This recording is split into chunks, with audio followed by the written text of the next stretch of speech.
नमस्कार, मैं राकेश वर्मा आप सभी का स्वागत करता हूं आपके अपने परिवार एशियन गुरुकुल पर। सर्वप्रथम मैं आप सभी नियोजित शिक्षक-शिक्षिकाओं को एक खुशखबरी देना चाहूँगा। आप एसएसए के तहत जितने भी वेतन प्राप्त करने वाले नियोजित शिक्षक-शिक्षिकाएँ हैं, आपके लिए बहुत ही अच्छी खबर है कि आपका वेतन अब आपको बहुत जल्द मिलने वाला है। जुलाई माह का वेतन जो आपको अगस्त के प्रथम वीक में ही मिल जाने चाहिए थे, चूँकि शिक्षा विभाग के द्वारा विभिन्न जिला के डीपीओ एसएसए के पास पैसा नहीं भेजा गया था, इस वजह से आप सभी का वेतन अब तक नहीं मिल पाए थे और आप सभी बेसब्री से इंतजार कर रहे थे कि कब वेतन आपको दिया जाए। तो अब इंतजार का घड़ी समाप्त हो गया है। 1311 करोड़ रुपए शिक्षा विभाग के द्वारा 3800 जिला के डीपीओ एसएसए के मद में भेज दिया गया है। आपको यथाशीघ्र आपके खाते में वेतन का पैसा जो जुलाई माह का आपका बकाया है, वह क्रेडिट होने वाला है। अब नियोजित शिक्षक-शिक्षिकाओं के साथ-साथ बीपीएससी शिक्षक-शिक्षिकाओं के लिए भी एक बहुत बड़ी बुरी खबर भी है। बुरी खबर मैं इसलिए कह रहा हूँ, छठे चरण की यदि हम बात करें, तो छठे चरण में लगभग 20,000 ऐसे शिक्षक-शिक्षिकाएँ हैं, जिनका डॉक्यूमेंट्स दूसरे राज्यों का है, दूसरे राज्यों के बोर्ड या यूनिवर्सिटी का है।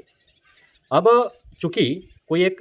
प्रॉपर विंग गठित नहीं किया गया शिक्षा विभाग के द्वारा, विंग गठित भी किए गए तो उनको प्रॉपर सुविधाएँ उपलब्ध नहीं कराई गई, उन्हें लाइन अप नहीं किया गया। कहीं न कहीं शिक्षा विभाग की तरफ से लापरवाही हुई है और 2.5 साल बीत जाने के उपरांत भी लगभग 20,000 शिक्षक-शिक्षिकाओं का मूल प्रमाण पत्र जो दूसरे राज्यों का है, दूसरे राज्यों के बोर्ड या यूनिवर्सिटीज़ का है, उनका अब तक जाँच नहीं हो पाया है।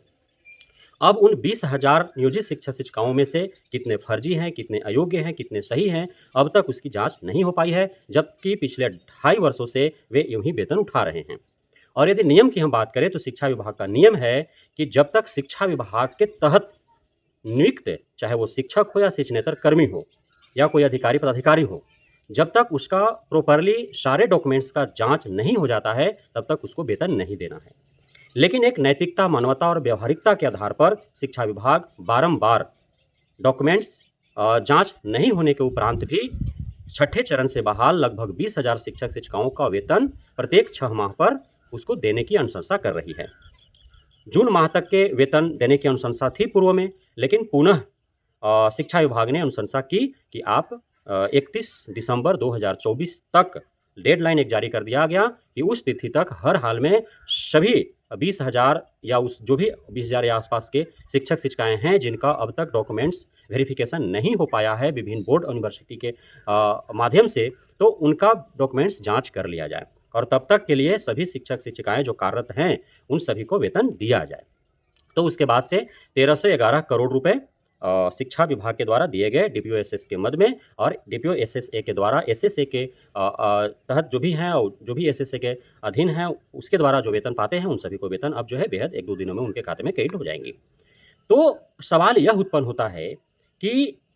20,000 या जो भी हैं लगभग 20,000 के आसपास सिर्फ हैं आपका छठे चरण से बहाल शिक्षक-शिक्षिकाएँ, सिर्फ छठे चरण से बहाल शिक्षक-शिक्षिकाएँ। उससे पूर्व के भी शिक्षक-शिक्षिकाएँ होंगे, जिनका दूसरे राज्यों के किसी बोर्ड या यूनिवर्सिटी से जो है उनका डॉक्यूमेंट्स होगा, चाहे उनका ग्रेजुएशन होगा, पोस्ट ग्रेजुएशन होगा, चाहे उनका डीएलएड होगा, बीएड होगा, चाहे मैट्रिक इंटर ही दूसरी जगह से किए होंगे। अब बहुत ऐसे हैं ना जो बिहार के हैं और कोई बंगाल रह करके, कलकत्ता रह करके, कोई दिल्ली रह करके, कोई चेन्नई रह करके, कोई बंगलौर रह करके, कोई चंडीगढ़ रह करके, कोई लखनऊ रह करके, कोई जयपुर रह करके, अलग-अलग शहरों में चूँकि वो नौकरी पेशा में थे, तो वहीं अपने बच्चों को पढ़ाया-लिखाया। पूरा प्राइमरी से लेकर के हायर एजुकेशन उन्होंने वहीं प्राप्त किया। लेकिन अब चूँकि बिहार के अस्थायी निवासी हैं, बिहार में उनका शिक्षक बनने का अवसर प्रदान हुआ, तो उस आधार पर वो बिहार में आकर के शिक्षक बन गए या फिर अलग-अलग चरणों में जो भर्तियाँ हुई हैं, चाहे नियोजन इकाइयों के द्वारा हो या फिर बीपीएससी आयोग के द्वारा, तो उसमें दूसरे राज्यों के भी शिक्षक अभ्यर्थियों को आमंत्रित किया गया है, दूसरे राज्य के भी बिहार में आकर के शिक्षक भरे पड़े हैं। तो उनका जब दूसरे राज्य के हैं, तो लाज़मी है कि उनका वहीं का शैक्षणिक, प्रशैक्षणिक योग्यताधारी जो भी प्रमाण पत्र होगा, चाहे मैट्रिक का हो, इंटर का हो, ग्रेजुएशन का हो, पोस्ट ग्रेजुएशन का हो, डीएलएड का हो, बीएड का हो, टेट का हो, सभी होंगे वहाँ का, तो वो जाँच करने हैं। कुल मिलाकर के प्रारंभ से अब तक जितना अलग-अलग चरणों में नियोजित शिक्षक-शिक्षिकाओं के भर्तियाँ हुई छठे फेज़ तक, उसके बाद टीआरई 1, टीआरई 2 का हुआ, तो इससे जितने भी शिक्षक-शिक्षिकाएँ हैं, उसमें तादाद बहुत बड़ी संख्या होगी, जिनका डॉक्यूमेंट दूसरे राज्यों के किसी न किसी बोर्ड यूनिवर्सिटी का होगा। अब उनका जाँच हो तब ना आखिर पता चले कि कौन फर्जी है और कौन सही है, तो अभी तक जाँच नहीं हुए हैं। तो व्यावहारिकता के तौर पर, मानवता के तौर पर, नैतिकता के तौर पर से वेतन उनको दिए जा रहे हैं। और अंततः जब 31 दिसंबर 2024 तक छठे चरण वालों का डॉक्यूमेंट्स जांच हेतु डेडलाइन तय किया गया है, तब सवाल यह उत्पन्न होता है कि 2.5 वर्षों में जो कार्य नहीं हुआ, तो क्या आगे आने वाला 4 माह, 4.5 माह मात्र बचे हैं? क्योंकि अगस्त भी आधा खत्म हो गया है, 8वां महीना, 4.5 माह बचे हैं। तो जो पिछले 28-30 माह में नहीं हुआ, तो क्या 4.5 माह में 20,000 शिक्षक शिक्षिकाओं का डॉक्यूमेंट्स जो दूसरे राज्यों के बोर्ड यूनिवर्सिटी का है वो जांच हो जाएंगे। उसके बाद अभी बीपीएससी आयोग के द्वारा जो नवनियुक्त शिक्षक शिक्षिकाएं हैं उनका डीओ डीपीओ स्तर पर ही सारे डॉक्यूमेंट जांच रहे हैं और इतने बड़े तादाद में छट रहे हैं। जब उनका डॉक्यूमेंट्स जिस यूनिवर्सिटी से है वहाँ से जांच होगा, जिस बोर्ड से है वहाँ से जांच होगा, तो उसके उपरांत भी सैकड़ों की तादाद में शिक्षक शिक्षिकाएं छटेंगे ही छटेंगे। तो इसी प्रकार आगामी भर्तियों में भी इसी प्रकार से होंगे। तो शिक्षा विभाग जो है उसकी जो डॉक्यूमेंट वेरिफिकेशन का जो प्रक्रिया है वह बहुत ही पेचीदा है, बहुत ही लेंदी है और बहुत ही घटिया क्वालिटी का है। डॉक्यूमेंट वेरिफिकेशन हेतु उसको एक अलग से विंग तैयार करने चाहिए और उसमें जो भी डॉक्यूमेंट वेरिफिकेशन करने वाले, डीवी करने वाले जो भी अधिकारी पदाधिकारी या कर्मचारी हों, उनका एक टीम होनी चाहिए और अलग-अलग छाँट दें वो कि तमिलनाडु के बोर्ड यूनिवर्सिटी से इतना है, केरला से इतना है, आंध्रा से इतना है, तेलंगाना से इतना है, छत्तीसगढ़ का इतना है, उड़ीसा का इतना है, राजस्थान का, गुजरात का, हरियाणा का, पंजाब का, हिमाचल प्रदेश का, उत्तराखंड का, असम का, मणिपुर का, मिजोरम का, नागालैंड का, उसके बाद बंगाल का, यूपी का, झारखंड का, अन्य केंद्र शासित प्रदेशों का।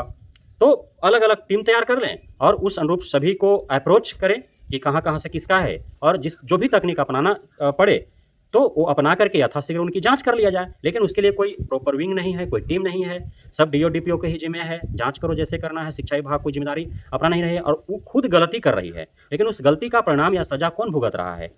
तो अभी उसमें 20,000 लोगों का जांच नहीं हुआ है, टीआरई 1-2 से बहुत बहाल है, उनका भी जांच होने वाला है, पूर्व में भी हज़ारों की तादाद में है, उनका भी जांच नहीं हुआ है। तो अब कितने सही और कितने योग्य हैं, कितने अयोग्य हैं, कितने फर्जी हैं, सब तो उसी में घुल मिल गए हैं। तो हमारे द्वारा जो टैक्सेज के पैसे जा रहे हैं बिहार सरकार को, वो पैसा तो हज़ारों फर्जियों और अयोग्य शिक्षक शिक्षिकाओं पर लुटाया जा रहा है और उन अयोग्य और फर्जी शिक्षक शिक्षिकाओं के द्वारा हमारे बिहार के बच्चों को शिक्षा प्रदान करवाए जा रहे हैं। तो कहीं न कहीं शिक्षा विभाग की लापरवाही है। तो हम शिक्षा विभाग से मांग करना चाहेंगे कि आप एक अलग विंग बनाएं, टीम बनाएं, प्रॉपर उसका कार्य होगा कि शिक्षा विभाग के तहत जितनी भी वैकेंसीज हो रही हैं शिक्षक या शिक्षणेतर कर्मियों का, उनका डॉक्यूमेंट्स का जांच ही करना उनकी जिम्मेदारी होगी। तभी जाकर के सही और योग्य शिक्षक अंततः शिक्षा विभाग में रह पाएंगे। अन्यथा की स्थिति में सही और योग्य से अत्यधिक तो फर्जी और अयोग्य यहाँ पे भरे पड़े हैं और आपके पास कोई जांच की उस प्रक्रिया नहीं है, कोई विधि नहीं है, कोई व्यवस्था नहीं है, तो उनको यथाशीघ्र जांच करके और निकाल बाहर किया जाए, सही वाला को रखा जाए। क्योंकि 2.5 साल बीत चुके हैं छठे चरण का, अब तक कोई अति नहीं है। अब उस वजह से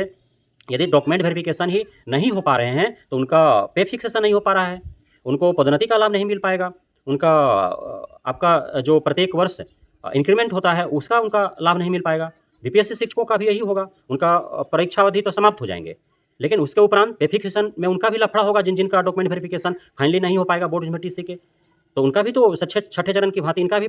समस्या उत्पन्न होने वाली है आगे चल करके। तो ये सारे समस्याओं का निदान एक ही है कि डॉक्यूमेंट वेरिफिकेशन हेतु एक अलग से टीम गठित किया जाए, एक विंग बनाया जाए, उनको प्रॉपर ट्रेनिंग दी जाए और उनका अप्रोच बढ़ाया जाए कि पूरे भारतवर्ष के सभी राज्यों और केंद्र शासित प्रदेशों में अलग-अलग शहरों में जहाँ भी बोर्ड यूनिवर्सिटी है वहाँ तक वो जा सकें और वहाँ से सारे डॉक्यूमेंट्सों का वेरिफिकेशन वो कर सकें।